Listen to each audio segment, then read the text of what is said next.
Doctor BR Ambedkar. Ambedkar ఆశయాలను సాధిస్తాం. Doctor BR Ambedkar ఆశయాలను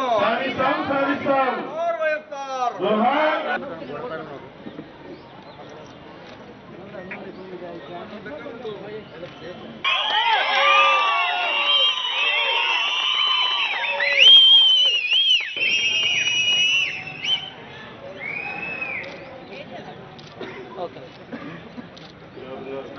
ఎవరున్నారు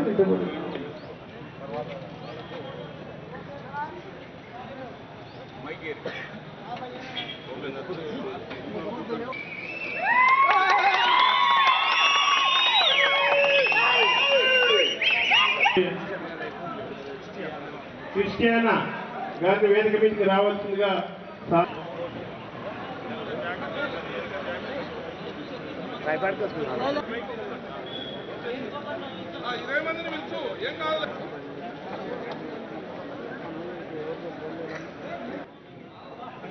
చేసన్నా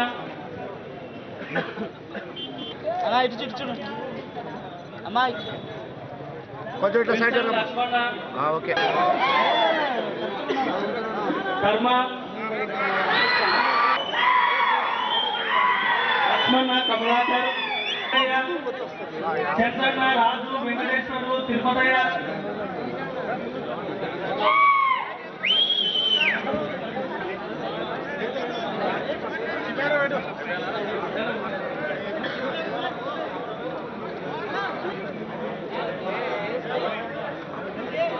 రమేష్ బాబు రత్నం సుదర్శన్ నాగరాజ్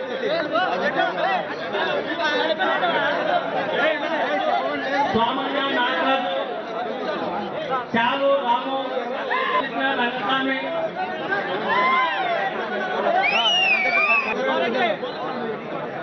రమేష్ రంగస్వామి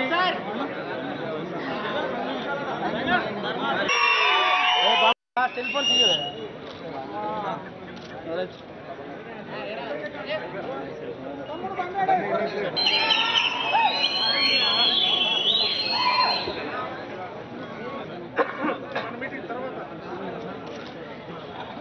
ఎందరో మంది యువకులకు ఆయన ఒక స్ఫూర్తి, ఒక ఆదర్శం వైఎస్ జగన్మోహన్ రెడ్డి గారు. 2009లో ఆయన తండ్రి చనిపోతే చాలా మంది రాష్ట్రంలో అయిపోయిందిరా జగన్మోహన్ రెడ్డి కథ అన్నాడు.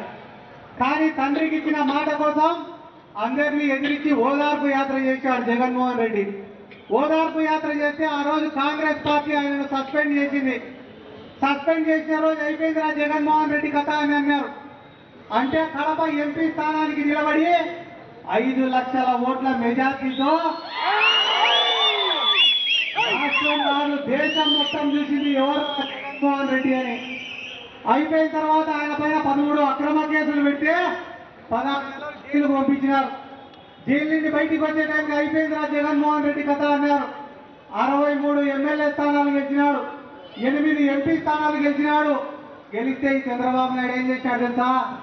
వైఎస్ఆర్ కాంగ్రెస్ పార్టీలో ఉండే ఎమ్మెల్యేలను కొనుక్కున్నాడు, ఎంపీలను కొనుక్కున్నాడు, ఎంపీటీసీలు కొనుక్కున్నాడు, జెడ్పీటీసీలు కొనుక్కున్నాడు. కానీ వైఎస్ఆర్ కాంగ్రెస్ పార్టీ పైన ప్రజలలో ఉండే అభిమానాన్ని అందరినీ కొనుక్కొని మళ్ళీ ప్రచారం మొదలు పెట్టారు. 4 డబ్బా ఛానళ్ళు పెట్టుకొని అయిపోయిందిరా జగన్మోహన్ రెడ్డి కథ అని. సంవత్సరం రోజులు ప్రజా సంఘాలతో పాదయాత్ర చేసిన తర్వాత ఈ రోజు రాష్ట్రంలో ఉండే పెద్ద పెద్ద రాజకీయ నాయకులందరూ జగన్మోహన్ రెడ్డి ఇంటి ముందర పడిగాపులు రాస్తున్నారు. సార్ జగన్మోహన్ రెడ్డి గారు ఒక్కసారి అపాయింట్మెంట్ ఇవ్వండి సార్. ఎందుకురా ఈ పరిస్థితి వచ్చింది రాష్ట్రంలో అంటే, రాష్ట్రంలో వార్ వన్ సైడ్ అయిపోయింది. వచ్చేది వైఎస్ఆర్ కాంగ్రెస్ పార్టీనే ముఖ్యమంత్రి అయ్యేది జగన్మోహన్ రెడ్డి. ఇంకా కొన్ని జరుగుతున్నాయి. ఈ రోజు రాష్ట్రంలో నీతి లేని పొత్తులు జరుగుతున్నాయి. ఆడికి పోయినాడు చంద్రబాబు నాయుడు, తెలంగాణకు పోయి కాంగ్రెస్ తో పొత్తు పెట్టుకున్నాడు. ఆడ కాంగ్రెస్ గబ్బలేమినాడన్నా అయిపోయింది. తెలంగాణలో ఎత్తేసారు దుకాణం కాంగ్రెస్ వాళ్ళు. చంద్రబాబు నాయుడు ఒక చోట గబ్బులు చెప్తే సరిపోదు కాబట్టి అక్కడ పొత్తు పెట్టుకొని గబ్బులు చెప్పినాడు, ఇక్కడ పొత్తు వద్దని గబ్బులు చెప్పినాడు. అయిపోయిన తర్వాత జిల్లాలో ఉండే రాజకీయ నాయకులు కానీ, రాష్ట్రంలో ఉండే రాజకీయ నాయకులు కానీ, కాంగ్రెస్ పార్టీ నాయకులు అందరూ కూడా రాహుల్ గాంధీ చంద్రబాబు నాయుడు డైరెక్షన్ లో నడుస్తున్నారు తప్ప వీళ్ళకుంటే ఏకైక కోరిక ఒకటే, జగన్మోహన్ రెడ్డి అనే ఒక్క వ్యక్తి లేకపోతే వీళ్ళు ఆడిందే ఆట పాడిందే బాధ. కాబట్టి ఇంకా జనాలందరూ గమనించినారు. ఈ రోజు ఇంతమంది దళితులు ఇక్కడ ఎందుకు వచ్చినారంటే రాష్ట్రంలో దళితులకు న్యాయం చేస్తాడనే నమ్మకం ఒక జగన్మోహన్ రెడ్డి పైన మాత్రమే ఉంది. వైఎస్ రాజశేఖర రెడ్డి గారు ఆ రోజు ముఖ్యమంత్రిగా ఉన్నప్పుడు 32 లక్షల ఎకరాలు దళితులకు కేటాయిస్తే ఈ రోజు నారా చంద్రబాబు నాయుడు కనీసం ఒక ఎకరా కూడా ఇవ్వలే. అయిపోయిన తర్వాత దళితులకు నువ్వు ఏం చేసినావా అని చెప్పి శ్వేతపత్రం విడుదల చేసి చంద్రబాబు నాయుడు అని పెద్ద పెద్ద మాటలు నేను మాట్లాడాను. ఒక ప్రెస్ మీట్ పెట్టి దళితులకు నువ్వు ఏం చేసినావో న్యాయం చెప్పగలిగే విలువ కూడా అర్హత కూడా ఈ చంద్రబాబు నాయుడు లేదు. కానీ మీకు ఏం చేయకపోయినా కూడా అన్ని చేసినా అని చెప్పగలిగిన సమర్థుడు ఈ చంద్రబాబు నాయుడు. 4.5 సంవత్సరం మీకు ఏం చేయలే, రాష్ట్రానికి ఏం చేయలే, రాష్ట్రంలో ఏ కులానికి కానీ ఏ మతానికి కానీ ఏ ప్రాంతానికి కానీ ఈ చంద్రబాబు నాయుడు ఏం చేయలే. ఇంకా ఎలక్షన్లకు నెల ఉంది నోటిఫికేషన్ కి ఈ రోజు వచ్చినాడు 2,000 రూపాయలు పెన్షన్, డ్వాక్రా మహిళలకు 10,000 రూపాయలు. ఏం నమ్ముతానా? స్మార్ట్ ఫోన్ కావాలా నీకు? స్మార్ట్ ఫోన్ సిమ్ కూడా పెట్టుకునే మంచి నీకు అవసరానికి. అయిపోయిన తర్వాత నిరుద్యోగ భృతి అంటాడు. ఇంకా 1,000 రూపాయలు ఇచ్చినాడు. రాష్ట్రంలో 34 లక్షలకు పైన నిరుద్యోగులు ఉంటే 10 లక్షల మంది నిరుద్యోగులకు 2,000 కాదంట 1,000 రూపాయలే. ఏం పిచ్చం పారేస్తావాడా? ఏం రోషం లేదా? ఏం చేస్తావు మళ్ళీ? జగన్మోహన్ రెడ్డిని ముఖ్యమంత్రిని చేసుకో. ఆ తర్వాత చంద్రబాబు నాయుడు ఉన్నాడు, నారా లోకేష్ ఉన్నారు, అందరూ సింగపూరే ఆల్రెడీ ఆడ పెట్టుకున్నారు. ఏమన్నంటే అమరావతి రాజధాని సింగపూర్ కాదు, బాత్రూమ్ కట్టాలి మా ఊర్లో. ఈ రోజు ఎక్కడ చూసినా అవినీతి. ఈ అవినీతి పాలన పోయి మనకు మంచి రోజులు రావాలంటే జగన్మోహన్ రెడ్డి గారు ముఖ్యమంత్రి కావాలా? జగన్మోహన్ రెడ్డి గారి కోసం పోరాడడానికి నేను సిద్ధం. మీరు సిద్ధమా? జగన్మోహన్ రెడ్డి గారిని ముఖ్యమంత్రిని చేసుకోవడానికి నేను సిద్ధం. మీరు సిద్ధమా? రాజన్న రాజ్యాన్ని తిరిగి సాధించడానికి నేను సిద్ధం. మీరు సిద్ధమా? ఓపిక ఉన్నంత వరకు కాదు, ఊపిరున్నంత వరకు జగన్మోహన్ రెడ్డి వెంట నేను తెలియజేస్తుంటే నా యాదవ్ గారు పార్టీలో చేరినారు ఈరోజు. ఆప్యాయత అభిమానంతో మీరందరూ వచ్చినందుకు మీ అందరికీ ఉద్యమ నమస్కారాలు తెలియజేస్తున్నాను. వాస్తవానికి నేను ఈ ప్రయాస సంఘంలో పనిచేసినప్పటి నుంచి అనేక మంది పార్టీలు చూశాను, కానీ కేవలం జగన్మోహన్ రెడ్డి గారి యొక్క పార్టీలో ఎందుకు చేస్తున్నానంటే జగన్మోహన్ రెడ్డి అన్న దగ్గర ఒక ఆశయం ఉంది. ఆ ఆశయం ఏంటంటే ఓపికతో ప్రజా సంకల్ప యాత్రను ముగించేది కాకుండా ప్రజలకు దగ్గరగా ఉంటూ వారి సమస్యలను అడుగుతూ అదొక్కటే నన్ను ఈ పార్టీలోకి రావడానికి ఒక కీలకమైన అంశం. ఈరోజు అనేక మంది నాయకులు ఉన్నారు. అట్లీస్ట్ ఒక పేదవాడు, ఒక నిరుద్యోగి, ఒక రైతు వస్తే కూడా దగ్గర తీసి మాట్లాడలేని వాళ్ళు ఉన్నారు. ఫోటోలకు మాత్రమే హాయ్ బాయ్ అని చెప్పేసి వెళ్ళిపోతారు. అది కాకుండా జగన్మోహన్ రెడ్డి అన్న గారు ఆ యాత్రలో అనేక మందితో టైం కేటాయించి వారితో మాట్లాడుతూ వస్తున్నారంటే కేవలం ఆయన ప్రజల కోసం, మన కోసమే మన నాయకుడిగా ఉండాలనేది మన ఆలోచన. వాస్తవానికి నేను టీడీపీ పార్టీ నుంచి చాలా నష్టపోయాను. ఎందుకు చెప్తున్నా అంటే నేను మొదట మైక్రో ఫైనాన్స్ కంపెనీ 4 పార్ట్నర్లు పెట్టాము. ఆంధ్రప్రదేశ్లోనే కాదు, ఇండియాలో ఉన్న అన్ని కంపెనీలు ఉన్నాయి. ఆంధ్రప్రదేశ్లో మాదొకటి. వైఎస్ రాజశేఖర రెడ్డి గారు 2008లో మాకు సపోర్ట్ చేశారు. కానీ ఆ తర్వాత చంద్రబాబు నాయుడు గారు దాన్ని హైకోర్టులో వేసి ఆంధ్రప్రదేశ్లో అనేక మంది నిరుద్యోగులను, నాలాంటి కంపెనీలు పెట్టిన ప్రతి ఒక్కరిని రోడ్డు మీద పడే విధంగా చేసింది టీడీపీ ప్రభుత్వమే. అలాంటి టీడీపీ ప్రభుత్వానికి గుణపాఠం చెప్పాలని చెప్పేసి ఎన్నో ఉద్యమాలు చెప్పుకుంటూ వచ్చాం, ఎన్నో సంఘటనలు చేసుకుంటూ వచ్చాం. ఈరోజు ఏదైతే ప్రజల కోసము మంచి ఉద్దేశంతో చేస్తే ఎవరో ఒకరు చేసిన తప్పుకి అందరినీ రోడ్డు మీద వేశాడు. మరి ఈరోజు ఫైనాన్స్ వ్యాపారస్తులను తీసుకొచ్చి నువ్వు ఆంధ్రప్రదేశ్ను భ్రష్టు పట్టించేదే కాకుండా మళ్ళా దాన్ని తీర్చివేయడానికి కాల్మని తీసుకొచ్చావు.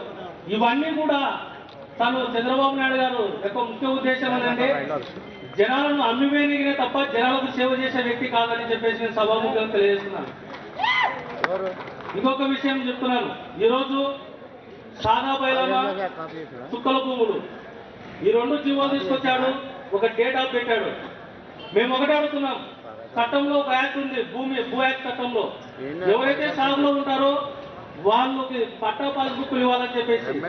కానీ ఇండస్ట్రియల్స్ కు పరిశ్రమలకు ఎకరాలు వేల ఎకరాలు అమ్మనికైతే చంద్రబాబు నాయుడు దగ్గర భూమి ఉంది. కానీ మరి పేద బడుగు బలహీన వర్గాలు సాగులో ఉంటే ఆ పట్టా పాస్బుక్లు ఇవ్వలేక మీ దగ్గర రూల్ లేదా అని చెప్పేసి మేము ప్రశ్నిస్తున్నాం. ఇది మీరందరూ గుర్తుపెట్టుకోండి. ఈరోజు లక్షల ఎకరాలు అమ్ముతున్నాడు కానీ సాగులో ఉన్న పేద బడుగు బలహీన వర్గాలకు పాస్బుక్లు ఇవ్వమంటే ఇవ్వట్లేదు అసలు. అదే గతంలో వైఎస్ రాజశేఖర రెడ్డి గారు అన్న చెప్పినట్టు వేల ఎకరాలు ఎవరైతే పేదవాడు భూమి లేనివాడు సాగులుంటే పట్టా పాస్బుక్లు ఇచ్చారు. అలాగే ఈరోజు చుక్కల భూములు అంటున్నారు. చుక్కల భూములు ఎవరి కోసం పెట్టారు? అసలు సాదా బైలమ్మ జీవో జనవరిలో విడుదల చేశారు, ఫిబ్రవరిలో క్లోజ్ చేశారు. ఈ జీవోలను ఎందుకంటే వారు ఎవరైతే భూములు డబ్బులు కట్టి రిజిస్ట్రేషన్ రాకుంటారో అలాగే ఎవరైతే కబ్జాల ఆకారంలో ఉంటావో ఈ టీడీపీ నాయకుల కోసం ఈ రెండు జీవోలు విడుదల చేశారు. ఇదే జీవోల కిందకి మిగతా ప్రజలు కూడా వస్తారు. చుక్కల భూములు ఉన్న వాళ్ళు వస్తారు, సాదా బైలమ్మ ఉన్న వాళ్ళు వస్తారు. వాళ్ళకి చేయట్లేదు. ఎందుకంటే ఏఎంఆర్ ఆఫీసులో మీరు అడగండి, ఈ రెండు జీవోల కింద పేద ప్రజలకు చేయట్లేదు కానీ ఉన్న వాళ్ళకు మాత్రమే రిజిస్ట్రేషన్ చేస్తున్నారు. కాబట్టి మనమందరం ఒకే ఒకటి చేయాలి. రానున్న రోజుల్లో పేద బడుగు బలహీన వర్గాల యొక్క పిల్లల యొక్క భవిష్యత్తు బాగుండాలన్నా, నిరుద్యోగులకు ఉద్యోగాలు కావాలన్నా, కౌలు రైతులకు భరోసా కావాలన్నా, రైతులకు పెట్టుబడి గిట్టుబాటు ధర రావాలన్నా, అలాగే వృద్ధులకు పెన్షన్ రావాలన్నా మన జగన్మోహన్ రెడ్డి దారినే సాధ్యమవుతుంది. కాబట్టి మనమందరం కూడా మనము జగనన్నకు తోడుగా ఉండి మనతో పాటు అనేక మందిని ఓట్ బ్యాంకులు సమకూర్చి రానున్న రోజుల్లో ఓట్ బ్యాంకులో మనం మాటలతో కాదు మన చేతితో జగనన్న ఫ్యాన్ గుర్తుకు ఓటేసి జగనన్న ముఖ్యమంత్రి చేయాలని చెప్పేసి నేను తెలియజేస్తున్నాను. ఇంకొక విషయం తెలియజేస్తున్నాను. చివరిగా నిరుద్యోగుల విషయంకి వస్తే 4 సంవత్సరాలు చంద్రబాబు నాయుడు గారు ఏ ఒక్క పోస్టు రిలీజ్ చేయలేదు. కానీ ఒకటే నెలనే 9 ఎగ్జామ్స్ పెట్టాడు. ఒక నిరుద్యోగి ఒక ఎగ్జామ్స్ లో కాంపిటీషన్ చేస్తాడా, 9 ఎగ్జామ్లు రాయగలుగుతాడా? అంటే చంద్రబాబు నాయుడు ఉద్దేశం ఏంటి? నిరుద్యోగులరా మీరు కొట్లాడండి. 4 సంవత్సరాలు విడుదల చేయకుండా మొన్న పోయిన నెలలో విడుదల చేసి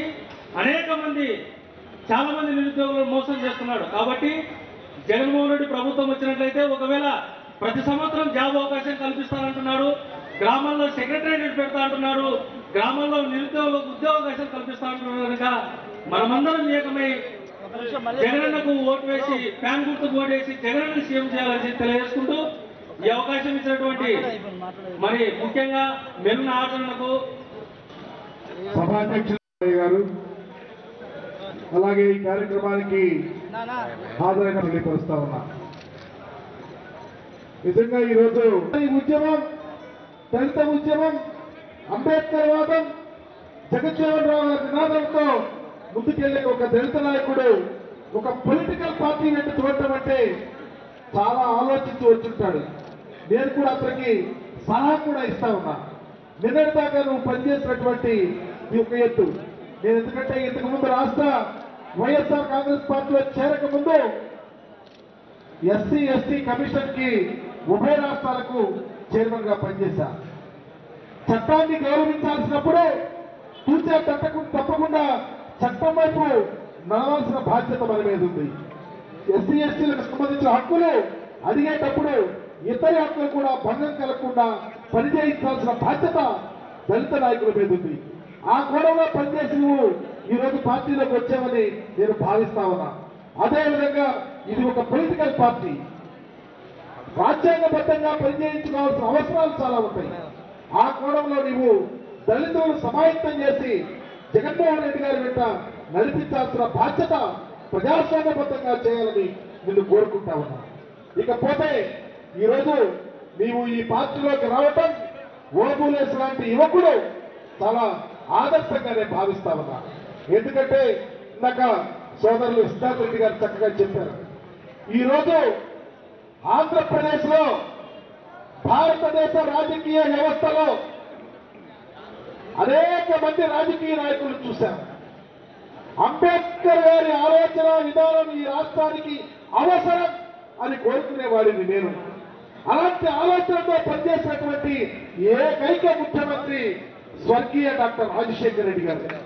డాక్టర్ రాజశేఖర రెడ్డి గారు ముఖ్యమంత్రిగా ఉన్నప్పుడు ఈ రాష్ట్రంలో దళిత సంక్షేమం, దళిత అభివృద్ధి రెండు కళ్ళలాగా అంబేద్కర్ భావజాలాన్ని తీసుకొని పనిచేసినటువంటి పరిస్థితి ఉంది. అందుకనే ఈరోజు ఈ రాష్ట్రంలో దళిత సంక్షేమానికి, దళితుల అభివృద్ధికి బాటసారిగా డాక్టర్ రాజశేఖర రెడ్డి గారిని చెప్పుకోవాలా. రాజశేఖర రెడ్డి గారు ఆలోచించినటువంటి ప్రతి సంక్షేమ పథకము, ప్రతి పథకము దళితులకు ఉపయోగపడింది, పేదవారికి ఉపయోగపడింది, ఈ సమాజంలో వెనుకబడినటువంటి వారికి ఉపయోగపడింది. వారే ఎస్సీ ఎస్టీలు, వారే బీసీలు, వారే ఉన్నత కులాల్లో పేదవారు, వారే బహుజనులు, వారికి ఉపయోగపడింది. కాబట్టే ఈరోజు ఈ రాష్ట్రంలో మరలా రాజశేఖర రెడ్డి గారు అవసరం వచ్చింది. రాజశేఖర రెడ్డి గారిని 10 సంవత్సరాల క్రితం సరిపోయినా మరలా గుర్తు పెట్టుకుంటున్నారంటే డాక్టర్ రాజశేఖర రెడ్డి గారు చేసినటువంటి మంచి పనులు ఈ రోజు చూస్తా ఉన్నాం. ప్రభుత్వాలు, ఈ ప్రభుత్వంలో ఉన్నటువంటి ముఖ్యమంత్రి మీరందరికీ తెలుసు, ఈ రాష్ట్ర ప్రజలకు తెలుసు, ఆ ముఖ్యమంత్రికి కూడా తెలుసు. ఈ రాష్ట్రంలో సంక్షేమాన్ని, అభివృద్ధిని పూర్తిగా విస్మరించాడు. పర్టికులర్ గా ఆయన కులాలను తీసుకొస్తా ఉన్నాడు, ప్రాంతాలను తీసుకొస్తా ఉన్నాడు, పార్టీలను తీసుకొస్తా ఉన్నాడు. పనిని మర్చిపోయాడు, అవినీతిమయమైపోయాడు, అస్థిత పక్షపాతంతో పరిపాలన చేస్తా ఉన్నాడు. ఒక ప్రక్క భారతదేశ రాజకీయాల్లో ఏ ముఖ్యమంత్రి అననటువంటి మాటలతో, రాజకీయాలతో ప్రభుత్వాన్ని నడుపుతా ఉన్నాడు. నాకైతే నేను వైఎస్ఆర్ కాంగ్రెస్ పార్టీ అధినాయకుడు జగన్మోహన్ రెడ్డి గారి ఆశీస్సులతో ఈ రాష్ట్రంలో ఎస్సీ విభాగానికి అధ్యక్షుడిగా పనిచేస్తా ఉన్నా.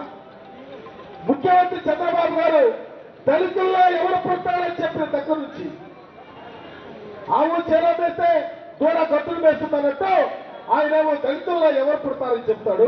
ఆయన మంత్రులు, ఆయన చైర్మన్లు దళితులు గురికి వాళ్ళు అంటాడు, చదువులేని వాళ్ళు అంటారు. అస్పృశ్యత అంటరానితనాన్ని ఈ రాష్ట్రంలో చంద్రబాబు వల్లే ఇంకా కొనసాగుతూ ఉంది. నేను చెప్తా ఉన్నా దళిత సోదరులకి, అయ్యా మీరు మాకు ఏమి సపోర్ట్ చేయండి. మీరు మీ కాళ్ళ మీద మీరు నిలబడాలంటే, అంబేద్కరిజం బ్రతకాలంటే ఖచ్చితంగా రాజశేఖర రెడ్డి గారిని తలుసుకోవాలని అడుగుతా ఉన్నా. డాక్టర్ రాజశేఖర రెడ్డి గారిని తలుచుకున్నప్పుడే ఈ రాష్ట్రంలో బాబాసాహెబ్ అంబేద్కర్ ఆలోచన విధానం వర్తిల్లుతుందని చెప్తా ఉన్నా. ఎందుకు వర్తిల్లుతుంది? చంద్రబాబు పరిపాలనలో ఈ రాష్ట్రంలో దాడులు ఎక్కడన్నా ఆపాడా అడుగుతా ఉన్నా. ఈరోజు శ్రీకాకుళం దగ్గర నుంచి చూసుకోండి. శ్రీకాకుళంలో దళిత స్త్రీకి అవమానపరిస్తే చంద్రబాబు మాట్లాడు. విశాఖపట్నంలో పెద్దపట్టపల్లిలో ఒక మహిళను విమర్శనం చేస్తే చంద్రబాబు మాట్లాడు. పశ్చిమ గోదావరి జిల్లాలో బహిరంగ దళితులు వెళ్ళేస్తే చంద్రబాబు మాట్లాడు. తూర్పుగోదావరి జిల్లాలో మాదిగ సోదరులు చెప్పుల కొట్టాక ఆవు చర్మాలు తొడిస్తే బహిరంగంగా కొడితే చంద్రబాబు మాట్లాడు. గుంటూరు జిల్లాలో రవి అనే కొత్తలు చనిపోతే చంద్రబాబు మాట్లాడు. ఈ జిల్లాలో బహిరంగంగా దళితుల్లో ఉన్నటువంటి ఒక ఎస్సీ విభాగ అధ్యక్షుడిని నరికి చంపితే చంద్రబాబు మాట్లాడు. కుప్పంలో దళితులు అసమానతలతో నింపిపోతా ఉంటే చంద్రబాబు మాట్లాడు. నెల్లూరు జిల్లాలో దళితులు భూములు లాక్కుంటే చంద్రబాబు మాట్లాడు. ప్రకాశం జిల్లాలో దేవరాపల్లిలో దళితుల భూములు లాక్కొని చంపడానికి సిద్ధిస్తే చంద్రబాబు మాట్లాడు. ఎక్కడ ప్రజాస్వామ్యం ఉందని అడుగుతా ఉన్నా. నీవు దళితుల మాట్లాడటానికి నీకెక్కడ అర్హత ఉందని అడుగుతా ఉన్నా. నీకు అర్హత లేదే. ఆనాడు డాక్టర్ రాజశేఖర రెడ్డి గారు ఇందాక సోదరులు చెప్పారు, భారతదేశంలో ఏ ముఖ్యమంత్రి చేయాల, ఈ రాష్ట్రంలో ఏ కార్యక్రమం రాజశేఖర రెడ్డి గారు చేసినా, కార్పొరేషన్ విధానాలు చేసినా దళితుల ఇల్లు తలుపు తట్టినాయి, దళితుల హృదయాలను అత్తుకున్నాయి. ఈరోజు భూమి పంచాలంటే 32 లక్షల ఎకరాలు భూమి పంచారు డాక్టర్ రాజశేఖర రెడ్డి గారు. ఒక్క చింతగా భూమి పంచావా చంద్రబాబు? ఎందుకు దళితులు నీ కోట్లేస్తారు అడుగుతా ఉన్నా. డాక్టర్ రాజశేఖర రెడ్డి గారు ఇల్లు కట్టారు. భారతదేశం మొత్తంలో 46 లక్షల ఇల్లు కడితే ఆంధ్రప్రదేశ్లోనే ఒక్క 25 లక్షల ఇల్లు కట్టాడు. నువ్వు ఎన్ని ఇల్లు కట్టావు? కట్టిన ఇల్లు ప్రతిదీ దళితులకు అందినాయి, గిరిజనులకు అందినాయి, బహుజనులకు అందినాయి. నువ్వు చేసింది ఏమని అడుగుతా ఉన్నా? ఇందాక ఒక సోదరుడు చెప్పాడు, ఈ రాష్ట్రంలో డాక్టర్ రాజశేఖర రెడ్డి గారు ఉన్నప్పుడు ఉద్యోగాలు ఆంధ్రప్రదేశ్ పబ్లిక్ సర్వీస్ కమిషన్ ద్వారా అనేకమైన రిక్రూట్మెంట్ ప్రతి నెలకు ఒక రిక్రూట్మెంట్ జరిగింది. ఈ రోజు ఎక్కడ ఉన్నాయో అడుగుతా ఉన్నా, ఎక్కడ దళితులకు సహాయం చేసి అడుగుతా ఉన్నాం. ఈ రోజు చూస్తా ఉంటే నీవు డాక్టర్ రాజశేఖర రెడ్డి గారి టైంలో ఆంధ్రప్రదేశ్ లో అప్పుడు సప్లై లేదు, రాజ్యాంగబద్ధంగా నేను అప్పుడు కమిషన్ చైర్మన్ గా ఉన్నా. ఒకేసారి ఏ ముఖ్యమంత్రి 40% స్కాలర్షిప్లు పెంచడం, డాక్టర్ రాజశేఖర రెడ్డి గారు 40% స్కాలర్షిప్లు పెంచి ఈ రాష్ట్రంలో దళితులు గిరిజనులు చదువుకొని ఉద్యోగాలు సంపాదించడానికి ఆస్కారం కల్పించేదే. నువ్వు ఏం చేశావు? ఒక్క పైసా పెంచావు అడుగుతా ఉన్నా. ఒక్క పైసా కాదు, పెరిగిన ధరలకు అనుగుణంగా పెంచుతారని చెప్పాడు. ఎక్కడ పెంచాడు అడుగుతా ఉన్నా. పెంచకపోగా ఈ రోజు ఎన్ని స్కూల్స్ వస్తా ఉన్నావు, ఎన్ని హాస్టల్కి వస్తా ఉన్నావు. దళితులు హాస్టల్లో చదువుకుంటే జ్ఞానవంతుడు అవుతాడు, ఉద్యోగాలు వస్తాయి. ఖచ్చితంగా వాళ్ళు చదవకూడదనే ఈరోజు హాస్టల్కి వస్తా ఉన్నాం. ఎక్కడ రాజనీతి ఉందని అడుగుతా ఉన్నాం. ఎందుకు దళితుడు నీ వెంట తిరగాలని అడుగుతా ఉన్నాం. ఈ మధ్య నెల్లూరు జిల్లాలో దళితుల సమితి మేళా పెట్టారు. నేనే దళితులకు సహాయం చేస్తారని. నీ చేసిన సహాయం ఏంటని అడుగుతా ఉన్నాం. ఎస్సీ ఎస్టీలకు సంబంధించి ఆనాడు డాక్టర్ రాజశేఖర రెడ్డి గారు నోడల్ ఏజెన్సీ పెట్టి ఆంధ్రప్రదేశ్ లో దళితులకు రాజ్యాంగబద్ధంగా ఎంత రావాలో అంత దళితులకు ఉపయోగపడే విధంగా ఖర్చు చేసినటువంటి పరిస్థితి ఉంది. కానీ నీవు పెట్టినటువంటి ఒక్క అంశమన్నా దళితులకు ఉపయోగపడుతున్నారు అడుగుతా ఉన్నా. సప్లాన్ వచ్చింది. ఆ సప్లాన్ కూడా డాక్టర్ రాజశేఖర రెడ్డి గారి యొక్క చెమట నుంచి వచ్చింది. ఆయన ప్రభుత్వం తెస్తే తరువాత ఆ ప్రభుత్వంలో ఉన్నవాడు సప్లాన్ తెస్తే ఈ రోజు కోటాల కోట్ల రూపాయలు తండుకుంటా ఉన్నారు. మీరు దళితులకు రాజ్యాంగబద్ధంగా ఉన్నటువంటి సప్లాన్ని పందికొక్కులాగా తెలుగు చొక్కాల వాళ్ళు ఈ రోజు పంచుకుంటా ఉన్నారు. మీరేసే ప్రతి రోడ్డు, మీరే కట్టే ప్రతి ఇల్లు దళితులకు రాజశేఖర రెడ్డి గారు ఇచ్చినటువంటి సప్లాన్లో వచ్చే అంశం అని గమనించగలుగుతా ఉన్నా. ఈరోజు చూస్తా ఉన్నాం చాలా చోట్ల దళితులను ఈరోజు వాడుకోవడానికి మరలా కొంతమంది నాయకులు వస్తా ఉన్నారు. మా పార్టీలో మొన్నటిదాకా ఉండేది ఆయన దూపుడి ప్రభాకర్ రావు. ఆయన ఉద్యమం నడిపాడు. ఎస్సీ ఎస్టీ కమిషన్ చైర్మన్ గా ఉన్నాడు. ఒకరు కారం శివాజీ అంట, ఆయన ఇప్పుడు ఎస్సీ కమిషన్ చైర్మన్ గా ఉన్నాడు. వాళ్ళిద్దరిని కూడా అడుగుతా ఉన్నారు. అలాగే సోషల్ వెల్ఫేర్ మంత్రి ఉన్నాడు నక్క ఆనందబాబు, ఆయన కూడా అడుగుతా ఉన్నా. అలాగే ఎక్సైజ్ మంత్రి ఉన్నాడు జవహర్, లేకపోతే ఆర్టీసీ చైర్మన్ ఉన్నాడు. అయా దళితులను బలిపశువులు చేయడానికి చప్రాసి ఉద్యోగం చంద్రబాబు దగ్గర చేయమని అడుగుతా ఉన్నా. ఎందుకంటే దళితుల్లో ఎవరు పుడతారని చెప్పినప్పుడే మీరందరూ చంద్రబాబు కాళ్ళ దగ్గర ఉన్నారు. ఎందుకు నిలదీయలేకపోయినా అడుగుతా ఉన్నా. ఈరోజు చూస్తున్నాం ఈ రాష్ట్రంలో దళిత సంక్షేమం ఎంత కుట్టుపడిందో, దళితుల అభివృద్ధి ఆలోచించే పరిస్థితి లేదు. డాక్టర్ రాజశేఖర రెడ్డి గారు అలా పనిచేయలేదే.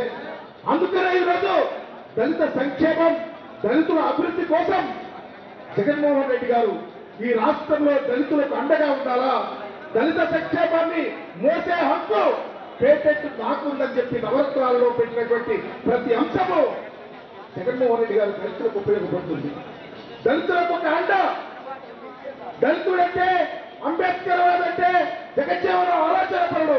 ఈ రోజు ఎవరైనా ఉంటే జగన్మోహన్ రెడ్డి గారి వెంట నడవాల్సిన బాధ్యత ఉంది.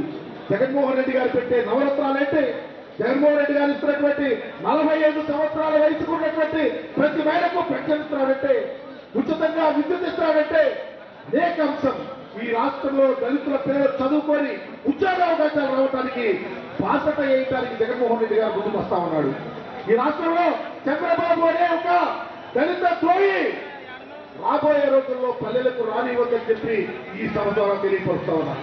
ఈరోజు చాలా మంది చదువుకున్నటువంటి సోదరి వాళ్ళు కూర్చోనున్నారు.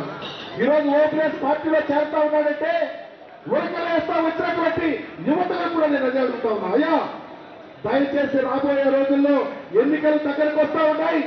ఎన్నికల దగ్గరకు వస్తా ఉన్నాయని చంద్రబాబు కుయుక్తులు పడుతాడు. దళితుల ఓట్లను కొనడానికి గండి కొట్టడానికి సిద్ధంగా ఉన్నాడు. ఎందుకంటే డాక్టర్ రాజశేఖర రెడ్డి గారి యొక్క ఆలోచనలో జగన్మోహన్ రెడ్డి గారు నడుస్తా ఉన్నాడు. దళిత సోదరులంతా పల్లె పల్లెలో జగన్మోహన్ రెడ్డి గారి వెంట నడుస్తా ఉన్నాయి. కాబట్టి దళితులను గండి కొట్టి ఎంతో కొంత మాయమాటలు చెప్పి మభ్యపెట్టి డబ్బుతో ఓట్లతో కొనాలని చూస్తా ఉన్నాడు. దయచేసి 600 అగ్రహారాలు తీరైన ఈ రాష్ట్రంలో రాజశేఖర రెడ్డి గారి కుటుంబం దళిత సంక్షేమాన్ని కోరే కుటుంబం, అంబేద్కర్ ఆలోచనలను మోసే కుటుంబం, అందరినీ కలుపుకుపోయే కుటుంబం. అందుకనే దయచేసి ప్రతి ఒక్కరూ కథం తొక్కాల్సిన పరిస్థితి దగ్గరకు వచ్చింది. ఒకరికి ఒకరై ఎంతెంతాయి బతుకిస్తాయి అనే విధంగా ప్రతి పల్లెకు మీరు వెళ్లాల్సిన బాధ్యత ఉంది. రాజకీయ నాయకులతో సంబంధం లేదు. మీ పల్లెలో మీరే ప్రతి గడప తొక్కండి, జగనన్న స్కీములు చెప్పండి, రాజశేఖర రెడ్డి ఆలోచన చెప్పండి, అంబేద్కర్ ఆలోచన చెప్పండి, చంద్రబాబు మోసాలు చెప్పండి. దళితులకు సంబంధించి చంద్రబాబు తాబేదారులు వస్తే పల్లెలకు రాజశేఖర్ చెప్పండి. తప్పకుండా ఈ రాష్ట్రంలో అంబేద్కర్ తెలుస్తుంది. జగన్మోహన్ రెడ్డితోనే సత్యం.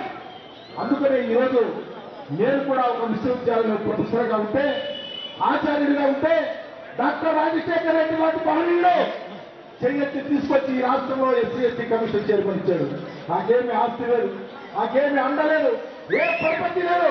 డాక్టర్ రాజశేఖర రెడ్డి యొక్క మంచితనంతో ఈ రోజు ఈ రాష్ట్రంలో దళితుడిని పైకి తీసుకొచ్చినటువంటి చరిత్ర రాజశేఖర రెడ్డి గారి కుటుంబానికి ఉంది.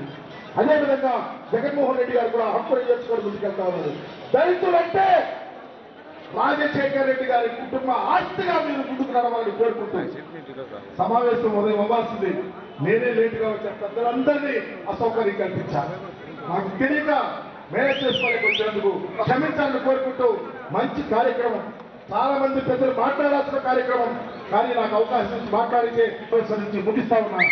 జోహార్ అంబేద్కర్, జోహార్ థ్యాంక్ యూ.